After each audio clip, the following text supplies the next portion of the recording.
colocou no meu coração para conversar com vocês hoje, para falar aqui com vocês hoje, foi mesmo algo muito especial. E quando conversaram comigo sobre a palavra de hoje, né, falaram assim, é tempo de compromisso. E eu gosto muito de falar em compromisso. E eu queria que vocês abrissem a Bíblia de vocês, lá em Daniel. Lá em Daniel, capítulo 1. Amém. Daniel, capítulo 1, é o nosso texto base, versículo de 1 a 8. Na verdade, quando me deram tempo de compromisso, eu comecei a perguntar para o Senhor o que eu poderia falar sobre compromisso. Eu gosto muito de falar em compromisso. Acredito que todas as vezes que eu vou ministrar lá no altar, né, quando eu vou dirigir o culto, eu estou sempre meio que puxando a orelha de todo mundo para esse compromisso. Mas o Senhor me trouxe à mente Daniel. Amém? Se não se concentrarem em mim, eu também não consigo falar. Daniel 1, do versículo 1 ao 8. Daniel, capítulo 1, do versículo 1 ao 8. Eu acredito que tem muitos personagens bíblicos, eu vou falar sobre isso, que nos remetem a compromisso, mas Daniel é algo que realmente nos lembra compromisso. E eu queria ler o texto, todos já encontraram, amém? No 3º ano do reinado de Jeoaquim, rei de Judá, Nabucodonosor, rei da Babilônia, veio a Jerusalém e a sitiou. E o Senhor entregou Jeoaquim, rei de Judá, nas suas mãos, e também alguns dos utensílios do templo de Deus. Ele levou os utensílios para o templo do seu Deus na terra de Sineá, e os colocou na casa do tesouro do seu Deus. Depois o rei ordenou a Aspenaz, o chefe dos oficiais da sua corte, que trouxesse alguns dos israelitas da família real e da nobreza, jovens sem defeito físico, de boa aparência, cultos, inteligentes, que dominassem os vários campos do conhecimento e fossem capacitados para servir o palácio do rei. Ele deveria ensinar-lhes a língua e a literatura dos babilônios. De sua própria mesa, o rei designou-lhes uma porção diária de comida e de vinho. Eles receberiam um treinamento durante 3 anos e, depois disso, passariam a servir o rei. Entre esses estavam alguns que vieram de Judá: Daniel, Ananias, Misael e Azarias. O chefe dos oficiais deu-lhes novos nomes. A Daniel deu o nome de Beltesazar, a Ananias Sadraque, a Misael Mesaque e a Azarias Abdinego. Daniel, contudo, decidiu não se tornar impuro com a comida e com o vinho do rei, e pediu ao chefe dos oficiais permissão para se abster deles. E aí, durante o livro de Daniel, vai contar toda a história desse processo de Daniel, tudo que aconteceu com ele depois dessa decisão dele. Quando eu li e comecei a orar ao Senhor, pedindo a Deus que me desse um direcionamento para falar de compromisso, o Senhor me mostrou vários personagens bíblicos, na Bíblia, né, que tiveram compromisso com o Senhor. Daniel, José, Esté, Maria, o próprio Jesus e muitos outros. E deles todos nós temos como exemplo fé, perseverança, compromisso. A gente sabe que Daniel ele foi jogado na cova dos leões por não deixar de orar ao Senhor, por não deixar de orar a Deus, por toda a adversidade que ele passou e mesmo assim ele se manteve fiel. Vocês podem observar que eu não citei apenas Jesus. Jesus é o nosso maior exemplo de compromisso, com a causa, com o propósito. Mas eu não citei só Jesus, justamente para que não caísse na ideia de dizer assim, mas Jesus era Deus. Por isso que ele conseguiu ter todo esse compromisso. Todos esses homens e mulheres que a gente vê na Bíblia, eles se mantiveram compromissados com Jesus, com a causa, com o propósito, com Deus, diante de muitas e muitas adversidades. E a minha reflexão hoje com vocês é justamente essa. Eu comentei com a Laís na hora da dinâmica que a gente estava levando lapada desde lá da célula, né? Que a Lívia contou que aqui vai ser só uma extensão do que a gente já tinha conversado na célula. Lá na célula, a gente já levou um bocado de lapada santa.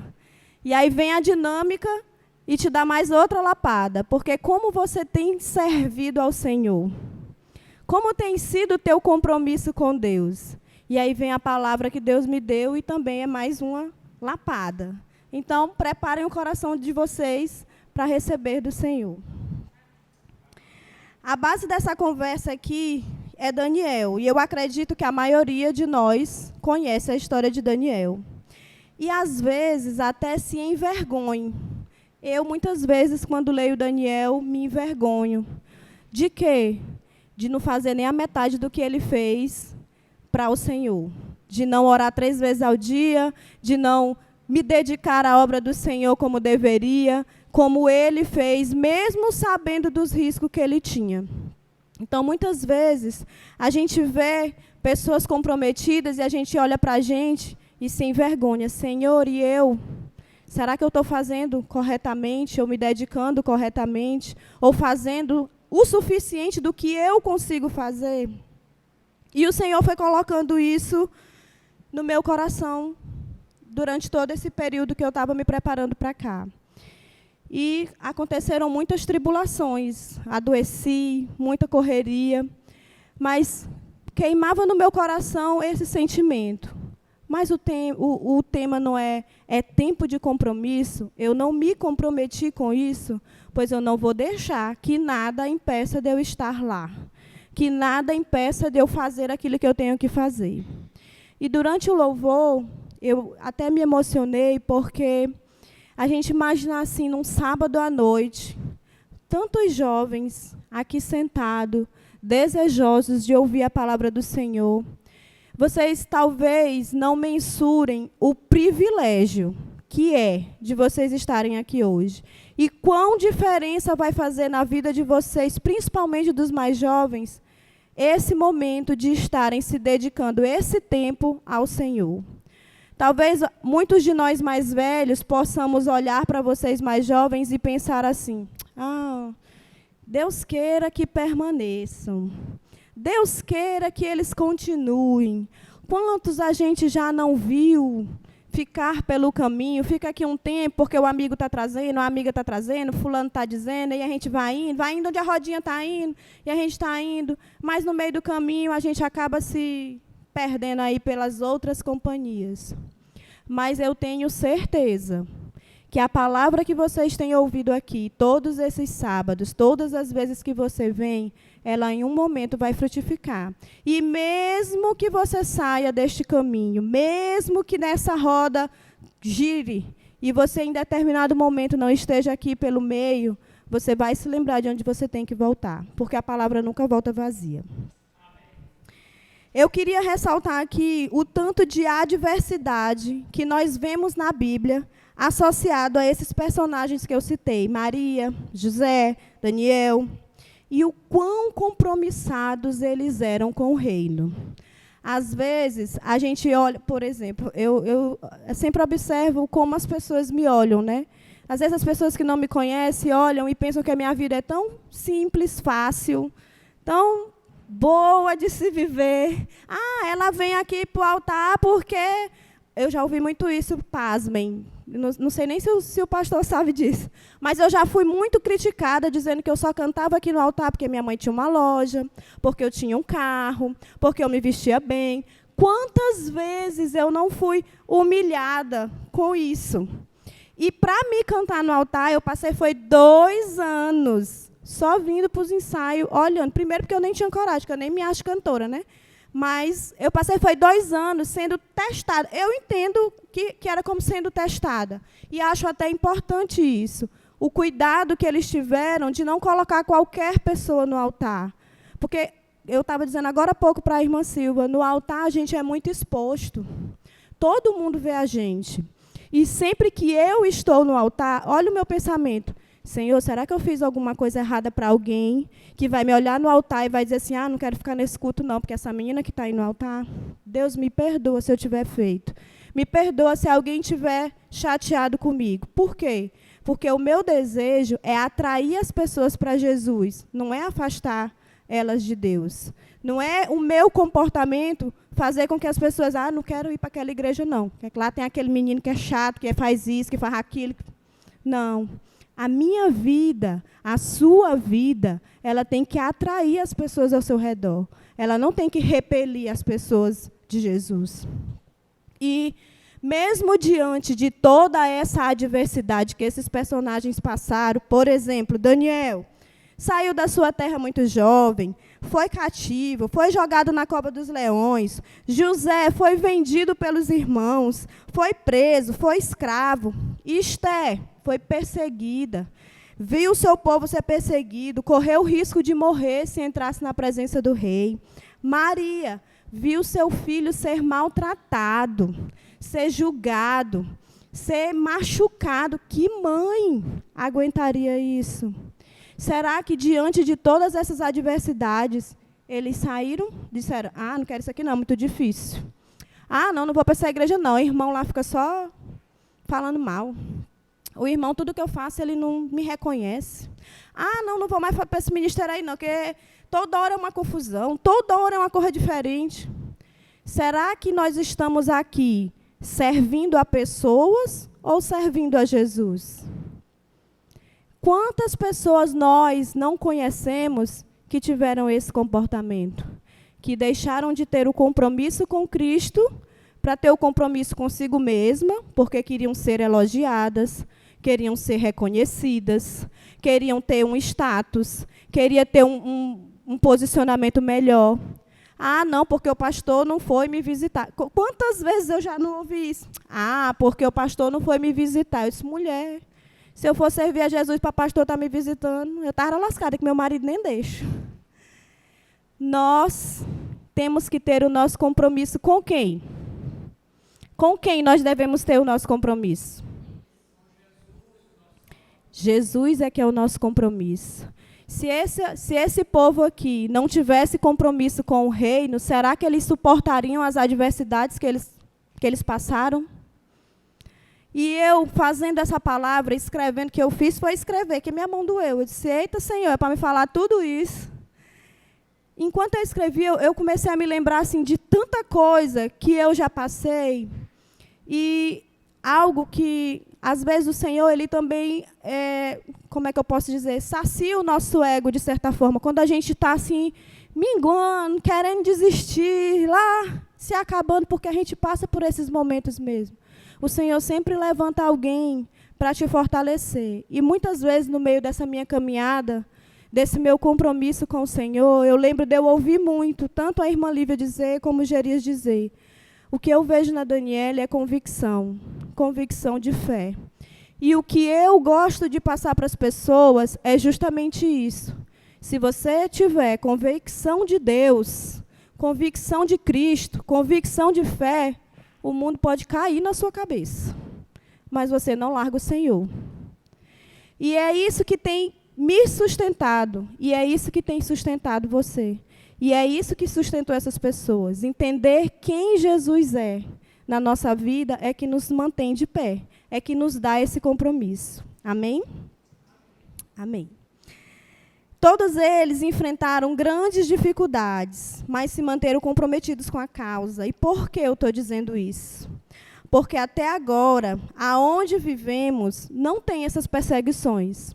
A gente lê na Bíblia, todas essas diversidades, talvez você não suportaria ser jogado na cova de leões. Talvez você não suportaria entregar seu filho para morrer na cruz por ninguém, que dirá por um monte de pecador. Talvez você não aguentaria ser escolhida como rainha para defender todo um povo. Talvez você não aguentaria ser vendida pelos seus irmãos, pela sua família, dada como morta, e depois ainda ter que perdoar eles tudinho do que fez. Talvez a sua fé nem aguentaria. E é por isso que o Senhor te fez nascer aqui, ó, no Brasil. Tudo bem, tudo liberto. Você pode adorar a Deus o tanto que quiser, até agora. Até esse momento. Porque o que a gente tem observado é que essa guerra silenciosa tem se alastrado. E que, provavelmente, essa perseguição ela vai chegar. E por que é tempo de compromisso? Porque será que você tem se comprometido o suficiente para aguentar isso? Será que se, de repente, o novo governo impede igreja, proíbe tudo, ninguém lê mais Bíblia, será que você continuaria firme? Ah, já aconteceu, né? Teve a pandemia. Não tinha culto, não tinha igreja, não tinha líder de célula no teu pé, não tinha ninguém para te perguntar, ei, o que é que tu está fazendo aí em casa? E você, como se comportou? Qual foi o teu comprometimento na pandemia? Eu creio e dou glória a Deus que se vocês todos estão aqui é porque vocês venceram ela. Amém? Amém. E que tempos maravilhosos foram a pandemia. Pelo menos para mim, para a minha célula, eu amei. Por quê? Porque nessas horas que a gente vê e percebe quem está comprometido com o Senhor. Quantas pessoas não se perderam pelo caminho?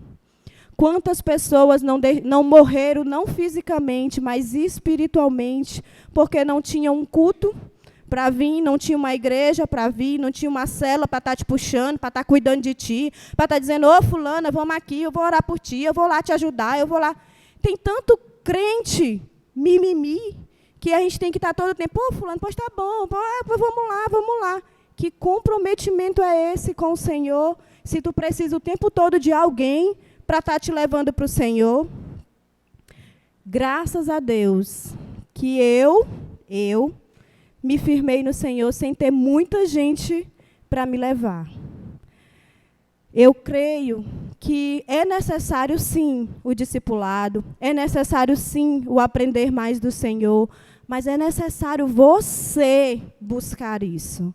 Não só ficar esperando pelo outro, pelo pastor, pela líder de célula. Ah, porque fulano não me viu. Ah, porque fulano eu fiz e ele não reconheceu. Gente, o nosso compromisso é com o Senhor, é com Jesus, é com Ele que você vai prestar conta. Agora há pouco eu falando com a irmã Silva, e ela disse assim, eu não quero ser joio no meio da igreja, ela contando um fato de duas irmãs e tal. E ela disse assim, eu não quero ser joio no meio da igreja. E eu disse, rapaz, eu vou usar isso, porque realmente é isso que a gente tem que pensar. Eu estou sendo joio ou estou sendo trigo no meio da igreja? Quando o Senhor vier, Ele vai dizer assim, ah, não, tu é aquele que dizia Senhor, Senhor, mas eu não te conheço. Ou tu vai ser aquele que Jesus vai dizer assim, vem cá, meu filho, eu te conheço. Amém? Então, se é tão fácil servir a Deus aqui no nosso país, por enquanto ainda está muito fácil, você pode vir para o culto a hora que você quiser, você pode fazer célula na sua casa a hora que você quiser, você pode adorar o Senhor para quem você quiser, você pode dizer que serve ao Senhor para quem você quiser. Vai ter gente que vai resmungar? Vai. Quantas vezes eu não entrei dentro da minha casa, da casa da minha mãe e do meu pai, louvando, porque eu sempre gostei de cantar, de louvar o Senhor, e meu pai saía me xingando de tudo quanto era nome, porque eu estava louvando, porque agora eu estava doida, porque agora eu era crente. Quantas vezes? Será que por conta disso, se eu tivesse dito assim, eita, é mesmo, eita, meu pai nem quer mais saber de mim, eita, meu pai vai me xingar, vai dizer isso, eu vou deixar de fazer? Aí mesmo era que eu cantava alto. Quanto mais ele xingava, mais eu cantava. Quanto mais ele falava, mais eu falava também. E eu venho de uma família, gente, que eu ainda vou chegar lá. Vou pausa nesse momento. Há alguns anos vem se alastrando uma crise silenciosa de gênero, de família, de religião. E, ao que tudo parece, está chegando o tempo em que não será tão fácil servir a Cristo.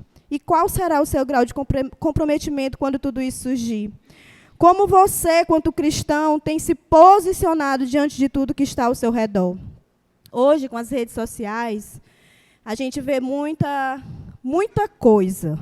Muita coisa boa, muita coisa ruim, muita coisa que distorce aquilo que é bom, muita coisa que distorce aquilo que nem é tão ruim assim. E muita coisa que a gente fala e que é usado contra nós. Quantas polêmicas não estão surgindo quanto a isso? E por isso eu acredito, eu lembro que quando foi a primeira vez, não independente de política, e pensem o que eu vou falar como um posicionamento espiritual, cristão mesmo.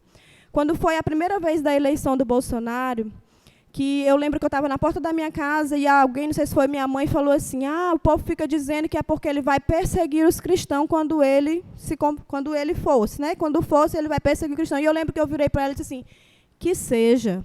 Eu acho que realmente está precisando disso para poder o povo saber se eles querem Jesus ou não. Porque é no meio da diversidade que a gente sabe se a gente está querendo Jesus ou não.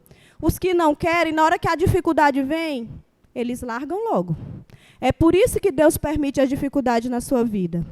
Não é para dizer assim, não vou castigar meu filho aqui que ele... Não. É para que você se prostre diante dele. Às vezes, quando está tudo bom, você mal vem para o culto. E vem, eu vou lá, hoje não tem nada para fazer, eu vou lá no culto lá e tal. Quando está ruim, geralmente, o crente, ele se ajoelha e vai orar ao Senhor. Porque ele sabe que é Deus quem pode resolver a causa dele. Então, muitas vezes, a dificuldade vem para que você se prostre diante do Senhor. E não se esqueça que depende do Senhor. E não das outras pessoas. Amém? Mas eu não quero ir para um futuro tão distante. Eu quero ficar aqui no seu presente. Qual tem sido o seu compromisso com o Senhor no seu presente? Há muitos anos atrás, eu acho que tem uns 5 a 7 anos, o pastor Teixeira pregou aqui no culto, e eu lembro que ele falou uma frase que até hoje, quando eu quero me autoavaliar, eu lembro dela. Ele disse assim, qual a diferença de vocês que estão aqui no culto hoje para quem está lá fora? Para quem está indo para a missa? Para quem está aí no mundo, qual é a diferença de vocês para essas pessoas? E eu lembro que rodei assim na minha cabeça. Aí ele foi e disse assim, a diferença é você orar e ler a palavra. E toda vez que eu estou querendo me avaliar, eu lembro dessa frase. E ela veio novamente quando eu estava fazendo esse esboço aqui. E aí veio algo mais profundo.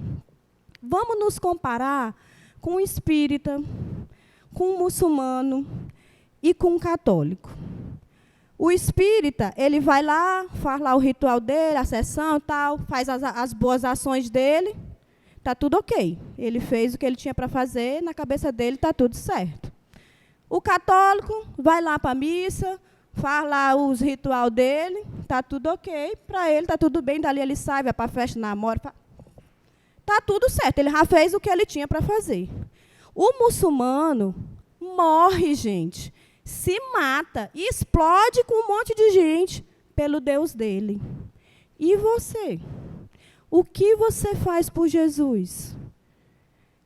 A mesma sensação que vocês estão tendo, eu tive na hora que veio isso na minha cabeça. Senhor, eu não faço nem um pouquinho, porque eu acho que eu nem oro direito.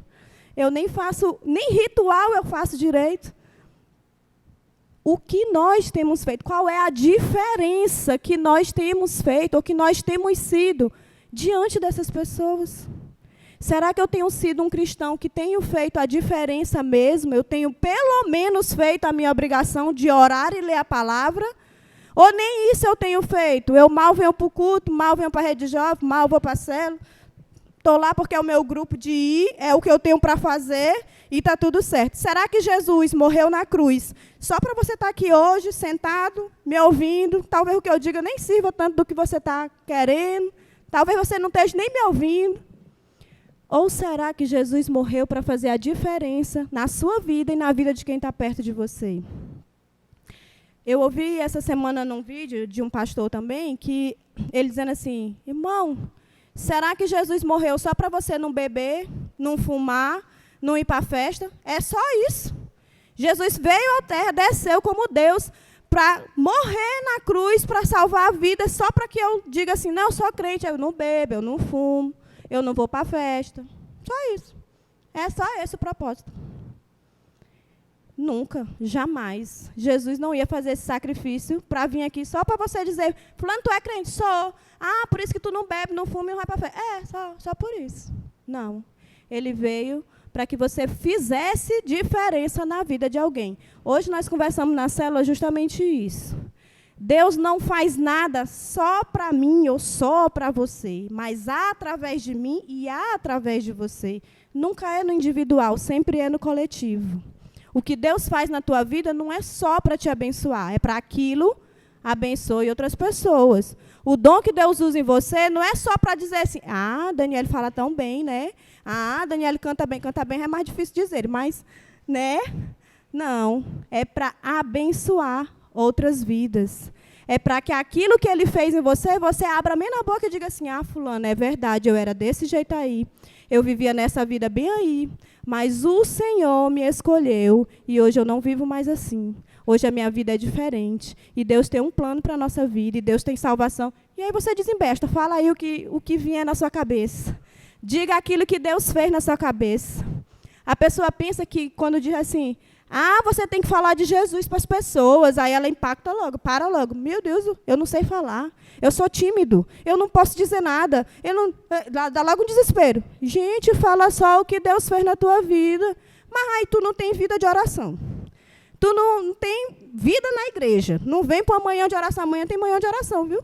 Não vem para uma manhã de oração. Não lê uma palavra. Não vem para a rede de jovem. Vem para o culto mais cochila do que presta atenção no que está sendo dito. Não busca nada durante a semana. Aí tu vai dizer o quê para alguém? Nada mesmo. Não tem nada para dizer.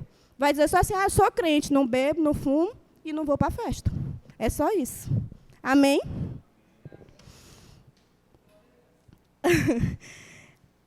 Se tivermos o tempo todo prontos para a guerra espiritual, com a oração em dia, e com o jejum em dia, e com a palavra na ponta da língua, não teria para nenhum inimigo. Se nós tivéssemos o compromisso de orar todo dia, ler a palavra todo dia, jejuar, será que nós seríamos abatidos pelo inimigo? Daniele, tu está dizendo que se eu fizer isso eu não vou ter problema. Será que é isso que eu estou dizendo? Não. Eu estou dizendo que você vai estar preparado para a guerra, que sempre vai ter, todos os dias. A palavra diz que é um leão todo dia. Todo dia a gente é levado ao matadouro. Todo dia. Todo dia vai ter problema e que cada dia traga o seu problema. E você tem que estar pronto para a guerra. Você tem que estar pronto espiritualmente para na hora que aquela amiga chegar desesperada, ansiosa, com problema, o marido está traindo, ou está se separando, ou ela está em depressão, ou saiu do emprego. Você tem que estar preparado. Se você não lê, se você não ora, o que é que tu vai dizer para essa fulana?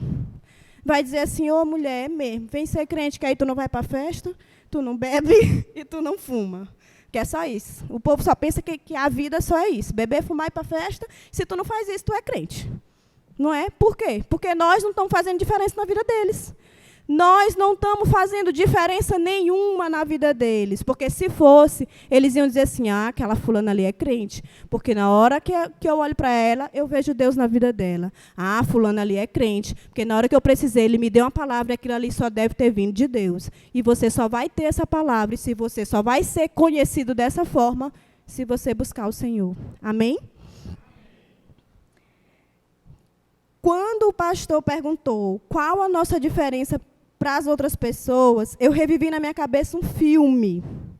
Por quê? Eu nunca pensei em estar aqui dando uma palavra.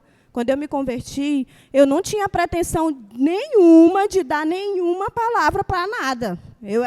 Deus me livre de dar uma palavra, porque eu não tinha essa capacidade. Louvar, então, eu tinha um grande desejo, mas coragem era muito pouca. Deus me livre de eu ir ali para o altar cantar, jamais. Eu não tinha isso. Mas, líder de célula, então, meu Deus, coitada da minha irmã Lívia, que passou quase um ano ou mais no meu pé para me ser líder de célula, e eu dizia na cara dela, não quero, não nasci para isso. Não é da vontade de Deus. Ainda dizia, não é da vontade de Deus eu ser líder. Onde é que tu viu isso? Onde é que está anotado isso? Quantas brigas, meu Deus, eu não tive com essa... Eu acho que tem mais história para contar de mim do que eu dela. E ela dizia assim, tu é líder nata. Eu disse, da onde? Onde é que está escrito isso? Nunca, em lugar nenhum. Não quero, Deus me livre, isso é trabalho demais. Não dá para mim. E hoje, eu me arrependo de não ter começado antes. Dá trabalho? Não vou mentir para vocês, não. Dá muito, muito, muito trabalho. Mas o que foi que eu disse no começo? Deus não faz nada para nós, mas através de nós. Ele levanta a gente para agir na vida de outras pessoas. Então, se ele lhe chama para ser líder, não é porque você é top, não é porque você é o melhor de todos, não, é porque fulana é a capacitada, pode botar ela aí que ela dá. Não, é porque ele quer agir na vida de outras pessoas através de você. E se sinta privilegiado por isso. Porque se você disser não te preocupa não, que Deus não vai ficar chorando lá no céu, dizendo assim, Anne nem quis ser líder, e agora, o que eu vou fazer? Não, ele vai levantar outro e tu perdeu. Perdeu o privilégio de servir ao Senhor. Aí já vai ser outra coisa. Aí já vai ser outra pessoa e tchau e benção para ti. Aí caçar outro meio de ser usada por Deus, que aquele dali já passou a tua vez. Amém? Quem tiver ouvidos, ouça. E com isso, eu queria dizer um pequeno testemunho para vocês. Ainda nem contei meu testemunho, né? É rápido, está acabando. Eu fui da Igreja Católica durante muito tempo, gente, desde a minha infância. E quando o pastor falou essa pergunta, qual a diferença de vocês, ele citou exatamente o povo da Igreja Católica, né? Qual a diferença de vocês para os católicos? Veio isso na minha cabeça. Tudo que eu já tinha vivido na Igreja Católica, eu fiz tudo. Eu fui coroinha, fiz primeira comunhão 2 vezes para poder os primos fazer também, porque quando eu fui para fazer a primeira comunhão, eles não queriam, e aí fizeram eu fazer de novo para poder eles irem. Eu fiz crisma muito jovem, mesmo a igreja não aceitando, porque eu era muito jovem. Era 2 anos de crisma, eu fiz 4 para poder alcançar a idade. Quando eu olho para trás hoje, que eu vou dar esse testemunho, eu sempre gosto de dar esse testemunho de como eu me converti. Porque, às vezes, a pessoa pensa que só se converte quando está aquele culto assim, extraordinário, que está descendo fogo do céu e todo mundo... E aí é nessa hora que a pessoa vai ser tocada, ou então está muito emocionado e tal, e nessa hora que eu não me converti assim. E fui catequista, eu fui tudo. Mas, quando eu olho para trás, eu lembro que o que eu sabia era que eu queria Deus. E a forma que eu tinha sido ensinada era daquele jeito. Desde pequenininha, como a família do meu pai é muito católica, sei lá o que eles são hoje, mas na época do meu avô, eles iam para a igreja católica. Então, nós todos os primos íamos juntos. Eu aprendi muito da Bíblia lá, porque eu gostava muito, e eu sempre fui muito questionadora. Eu lembro que, numa dessas aulas de crisma, eu perguntei sobre as imagens, e acabei até constrangendo a pessoa que estava aqui para a honra e glória do Senhor, hoje ela até é crente também, mas constrangendo ela nesse sentido, porque eu dizia, mas por quê? Mas eu não gosto de beijar, mas eu não gosto de me ajoelhar, mas por que eu tenho que fazer? Acho que eu tinha uns 14 a 15 anos, quando eu perguntava assim. Aí eles explicavam a história, né, da foto, que a história é padrão, todo mundo diz a mesma coisa, a foto para lembrar a vida da pessoa e tal, e tal, e tal, e tal. Mas eu vi, acho que naquele momento veio aquela história assim, tem alguma coisa errada aqui, não está legal. Mas não foi ali que eu me converti. Para mim, para Deus, para mim entender que Deus estava me chamando, Ele chamou primeiro a minha mãe. Minha mãe se converteu primeiro. Na minha casa, a casa da minha mãe, na época eu já era casada, mas eu vivia na casa da minha mãe. Houve uma guerra espiritual muito grande, tanto física como espiritual. Meu pai não aceitava de jeito nenhum. Ele pendurava um facão assim na parede, dizia que se minha mãe fosse para a igreja, ele matava ela. A minha mãe tinha que arrodear a igreja para chegar lá. Nessa época, eu morava em Pedreiras, que eu fazia faculdade. Ele voltava, ele foi algumas vezes lá para me convencer ela a sair. A família do meu pai toda se afastou da gente. E aí, com isso, para mim não pegar partido de ninguém, porque era uma guerra entre a Igreja Católica e a dos crentes, eu saí de tudo. E eu lembro que um determinado dia, eu estava em casa, nem sei porquê, que raramente eu estou em casa de dia, eu senti aquele desejo tremendo de ler a Bíblia. E eu procurei na minha casa, não tinha nenhum Novo Testamento. Eu queria nem que fosse um Novo Testamento. Um desejo tremendo de ler a Bíblia. Eu lembro que eu fui para a porta. Nesse exato momento passa a Deusiane. Os mais antigos aqui vão lembrar da Deusiane. A Deusiane era minha amiga de infância desde sempre. E a gente tinha se afastado. Um detalhe. Eu ia para a Igreja Católica com a Deusiane e ela sempre queria ir para a Igreja dos Crentes. Eu ia buscar ela lá dentro da igreja evangélica e disse assim, minha irmã, tu larga de ser besta, que é o mesmo Deus. Bora ficar aqui, que está a mesma coisa. E ela, não, mas eu gosto de lá, que era no tempo, era ali na Euxamá, acho que era perto do Minhocão. Aí nós fomos lá, e eu disse, não, mulher, a mesma coisa, larga de coisa. E convencia sempre ela, eu sempre tive esse poder de persuasão, acabava trazendo ela, mas ela sempre dizendo. E aí, com o tempo, nós se afastamos, ela foi embora, e lá ela se converteu, e nesse dia ela passou na porta da minha casa, para você ver como é que Deus faz. Aí eu disse, Deusiane, mulher, tu acredita que eu estou aqui atrás de uma Bíblia, e não encontrei tanta Bíblia que eu tenho, que eu tinha. Eu sempre gostei de muita Bíblia, da Igreja Católica, que eu era, né? Ela disse assim, tá bom, quando eu voltar, eu vou ali na rua, quando eu voltar, eu vou trazer uma Bíblia para ti. Aí ela voltou e trouxe a Bíblia do irmão dela. E eu comecei a ler essa Bíblia, que não era da Igreja Católica, já era uma Bíblia evangélica. E a Bíblia estava toda marcada. Tudo que eu abria era o que eu tinha vivido no dia, era uma palavra para mim. Tudo que eu abria, aquele negócio... Eu disse, meu Deus, esse menino lê essa Bíblia todinha, toda marcada, toda marcada. E dali foi que o Senhor começou a falar comigo. Aí eu fui para a célula, fui a primeira vez, depois não fui mais. Depois hoje eu disse isso na célula, olha, pedi para as meninas não desistirem de quem elas tivessem convidado alguma vez. Porque o que acontece? Você convida a primeira, a segunda, a terceira, a pessoa não desliga, não bloqueia, e você acaba desistindo. Ah, fulano não quer Deus, não. Deixa de mão, vou procurar outra pessoa. Mas eu sou fruto de insistência de alguém. Ela me ligava todo final de semana. Quantas vezes eu não olhei no celular, e naquele tempo não tinha WhatsApp, viu? Faz muitos anos isso. Era ainda Nokia, celular Nokia ainda. Ela me ligava e eu botava, meu Deus do céu, de novo essa menina, Jesus amado. E até que eu fui a primeira vez, aí o inimigo fez outra ação, me afastou, até que eu retornei e o Senhor me escolheu.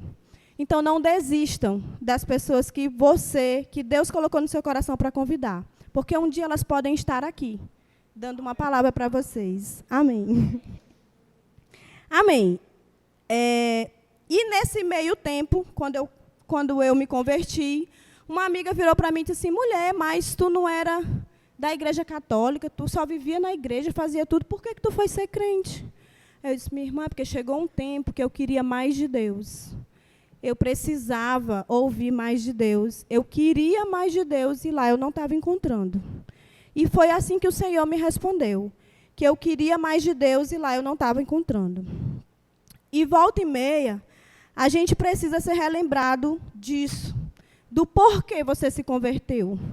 Por que você está aqui hoje?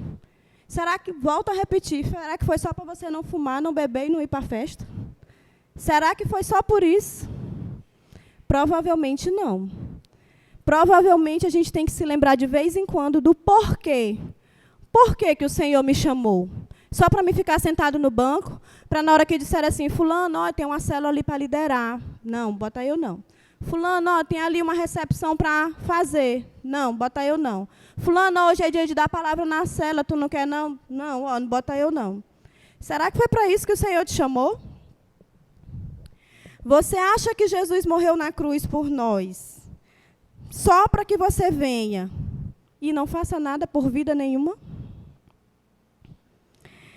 Com certeza você vai responder que não. Mas será que as suas atitudes estão dizendo a mesma coisa? Provavelmente, se alguém chegar e perguntar para você, Jesus morreu na cruz por ti, por quê? Só para tu ficar sentado no banco, tu vai dizer, não, não. Mas será que por trás o teu comprometimento tem mostrado isso? Ou tem mostrado o contrário?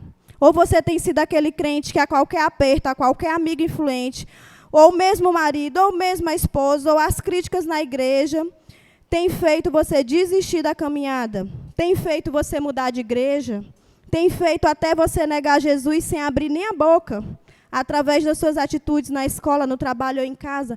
Tem gente que nega Jesus com o próprio agir, não precisa nem ele dizer. Com a boca dele, ele está dizendo que tem Jesus, mas com as atitudes dele, não. Ele está sempre lá na roda dos escarnecedores, ele está sempre lá na molecagem. As pessoas, às vezes, nem sabem que ele é crente, nem sabem que ele tem Deus.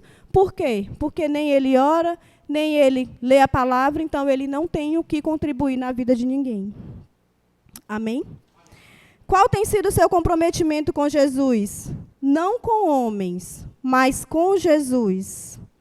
Lá em 1 Coríntios 4, 1, 2 diz: portanto, que todos nos considerem servos de Cristo e encarregados dos mistérios de Deus. O que se requer desses encarregados é que sejam fiéis. Jesus tem que ser visto na sua vida em qualquer situação. Não é só aqui dentro da igreja, não é só na célula. Jesus tem que ser visto em todos os lugares, aonde você estiver. Não vou fazer essa situação aqui não, porque fulano é crente, ele não gosta. Eu lembro que há muitos anos atrás, eu ouvi um pedaço da pregação do pastor Cláudio, que ele dizia assim, olha, você tem que ser termostato e não termômetro. Eu sempre cito isso. O que é ser termostato? É estar lá, aquela roda, falando mal da vida alheia, ou falando pornografia, ou falando... E você chegar e a pessoa mudar de assunto. Termostato, ele muda a temperatura do ambiente. Ser termômetro é você estar lá e o povo continuar falando, porque você está na mesma vibe, está sendo só o termômetro, está só medindo a temperatura. Nós, quando nos posicionamos, quando temos comprometimento com Jesus, nós somos sempre termostato. Aonde a gente chega, o mau comportamento das pessoas é mudado, porque você é crente. Você é o embaixador de Cristo. Você não pode participar daquilo ali. Amém? O apóstolo diz aí que devemos ser reconhecidos como servos de Cristo aonde formos. E que para que isso aconteça, devemos ser fiéis e comprometidos com Cristo. Há uns 2 domingos atrás, o irmão Jonatas, e eu observo isso, que nas últimas pregações tem sido falado muito isso. Na verdade, Deus tem chamado muita atenção dessa igreja em especial sobre esse comprometimento. A gente tem visto que a igreja, como a irmã Lívia falou, tem diminuído. Menos pessoas têm vindo ao culto, tem menos pessoas comprometidas. Mas o Senhor quer falar com os que continuam comprometidos. Se você está aqui, você continua comprometido. Então, nós precisamos ouvir o que Deus tem falado. E ele falou sobre justamente esse tema, nos ensinando a ser embaixadores de Cristo. Você sabe o peso de ser embaixador de algo? Só consegue ser um embaixador quem é comprometido com a causa, quem ama o seu reino, que no nosso caso é o reino de Jesus. Quem está pronto para ser fiel na alegria, na tribulação. O inimigo está sempre ao nosso derredor, como estava com Daniel. Pronto para ceifar a nossa fé, as nossas forças, a nossa alegria e a nossa convicção. O inimigo vai estar sempre pronto para te dizer algo para desanimar, para te dizer algo para te duvidar, para te dizer algo, olha, ó, fulano falando de ti, olha, ó, fulano nem viu que tu fez isso, olha, ó, fulano nem fez isso e aquilo. Para que você, é mesmo, não vou mais ficar aqui não, é mesmo, não vou mais querer Deus não, é mesmo, vou para outro lugar. O inimigo está sempre ao nosso derredor. Mas se você estiver comprometido com Jesus, ele pode até te ferir, mas não vai te abater. Porque somos soldados de Cristo, valentes e comprometidos. E, por fim, lá em Lucas 9,62 diz que ninguém que põe a mão no arado e olha para trás é apto para o reino de Deus. Esse versículo, ele marcou a minha vida há muitos anos atrás, quando eu conversei com Gerias, que ele disse assim, tu tem que falar sobre quem põe a mão no arado não olha para trás. Eu me lembrei muito claramente, porque alguém muito próximo de mim, há muitos anos atrás, se converteu na nossa célula, mas logo depois ela saiu. E foi uma grande tristeza para mim. E aí, quando eu estava... A minha mãe, ela não é só minha mãe física, ela é minha mãe espiritual também. Eu converso muito sobre o reino com ela. E quando a gente estava conversando sobre essa pessoa, ela disse assim, é porque quem põe a mão no arado não pode olhar para trás. Se você está aqui, está disposto a servir, está comprometido com o Senhor, você não pode estar com saudade do mundo. Você não pode estar pensando assim, mas naquele tempo ali eu tinha... Que nem eu já vi alguns crentes... mas naquele tempo eu tinha tanto amigo. Mas naquele tempo, dia de sábado, a gente ia para tal lugar. Mas naquele tempo tinha fulano, ciclano, beltrano, eu fazia isso, eu fazia aquilo. Se você põe a mão no arado para servir ao Senhor, você não pode olhar para trás. Porque se você olhar para trás, você não está apto para servir ao reino. Então, se você anda com saudade do mundo, com saudade do pecado, com saudade da vida que levava, vamos procurar se encontrar com Jesus verdadeiramente. Porque provavelmente você está só se disfarçando de crente. Você está só se disfarçando de servo. E isso não é bom. Um crente que é comprometido com Jesus e com o reino não fica desejando o passado, não fica na roda de amigos ou de trabalho na mesma vibe porque não quer ser chato. Eu não estou dizendo para você ser chato, mas para ser comprometido com Jesus, com a oração e com a palavra. Essa roda, esse ambiente, é oportunidade para mostrar Jesus na sua vida. Todo mundo que veio, mas depois olhou para trás, Jesus tirou, porque não estava apto para o reino.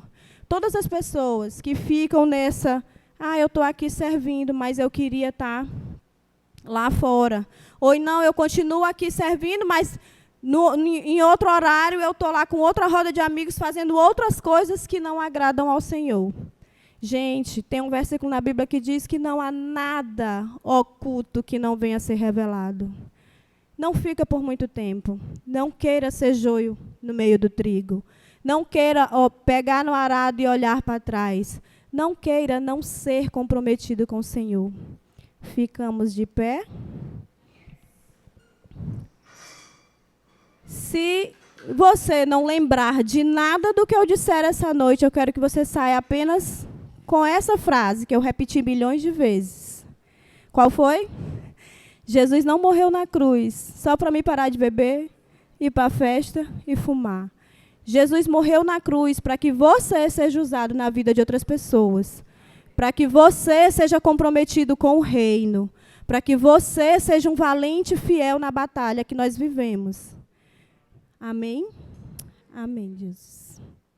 Glória a Deus. Feche os seus olhos e eu quero orar. Amém, Jesus. Senhor, como é bom, meu Deus, te servir. Como é bom estar na tua presença, meu Senhor. Como é bom, Jesus, ver o teu agir na vida das pessoas. Eu te agradeço, Senhor, pelo privilégio, meu Deus. Pelo privilégio de cada um estar aqui essa noite, meu Deus. Pelo privilégio, Senhor, de falar da tua palavra. De falar, Senhor, das tuas obras. Daquilo que tu tem feito, Senhor, não só na minha vida, mas na vida daqueles que me cercam, Senhor. Que em nome de Jesus, meu Deus, essa palavra que foi dita essa noite, ela encontre, Senhor, um terreno bom, um coração propício, Senhor. Eu creio, meu Deus, que tudo o que foi falado aqui, Senhor, alguém aqui essa noite precisava ouvir. E eu creio que vidas possam ser transformadas através do que foi dito hoje, meu Deus. Que em nome de Jesus, a partir de hoje, meu Pai, nós estejamos cada vez mais comprometidos contigo, comprometidos com o reino, Senhor. Que nós venhamos estar cada vez mais dispostos a te buscar, a ser usado por ti, meu Deus. Seja na célula, Senhor, seja na rede de jovens, no Aviva Jovens, no Elas no Altar, em todos os eventos da igreja, Senhor, que nós venhamos nos unir como igreja, que não venhamos fazer separação, mas que venhamos ser comprometidos com a causa de te servir, de te adorar, Senhor. É esse o teu propósito nas nossas vidas, de nós te adorarmos com a nossa vida, com as nossas habilidades, com a nossa voz, com o nosso entendimento. Senhor, que em nome de Jesus saia daqui pessoas cada vez mais desejosas de estar contigo. Que não se neguem mais a dar uma palavra na cela, a fazer um quebra-gelo, colocar um louvor, ou mesmo, Senhor, qualquer tarefa que possam lhe dar. Que em nome de Jesus, Senhor, sintam um desejo de estar aqui nesse lugar, ministrando algo que tu colocou no coração. Eu creio, meu Deus, que essa palavra veio direto do teu coração, Senhor, para cada um de nós. E fala primeiro comigo, que cada vez mais, Senhor, eu possa estar comprometida contigo, meu Deus. comprometidas, Senhor, com a causa do Teu reino, para que nós venhamos verdadeiramente encontrar vidas que necessitam de Ti e ser canal de bênção, Senhor, na vida dessas pessoas, ser a ponte para que elas cheguem cada vez mais perto de Ti. Deus, não deixa que as pessoas ao nosso redor não vejam a Tua luz em nós, mas que elas sintam o desejo, através das nossas vidas, de Te servir, de Te adorar, de estar na Tua igreja, de congregar, meu Deus, em nome de Jesus. Pai, eu Te agradeço em especial por cada jovem que está aqui, Senhor. Jovem adolescente, meu Deus. Eu sei que é um momento especial para eles estarem aqui, Senhor, porque é um momento único, porque foi lá na minha adolescência que eu ouvi falar de Ti, Senhor, e é por isso que hoje eu estou aqui. Por isso, em nome de Jesus, guarda a vida deles. Não deixa, Senhor, eles serem iludidos pelo inimigo, Senhor, pelas falsas amizades, meu Deus, pelas falsas influências, Senhor, pelas setas do inimigo, meu Pai. Mas que eles venham sempre lembrar que Tu, Senhor, não morreu na cruz à toa, mas por vidas. Morreu na cruz por eles, por mim, por nós. Por isso, em nome de Jesus, guarda a vida de cada um, meu Pai. Isso é o que eu Te oro e que eu Te peço em nome de Jesus. Amém. Man, I'm talking about a big God, big God. When trouble comes around the way, only remedy for big odds is a big.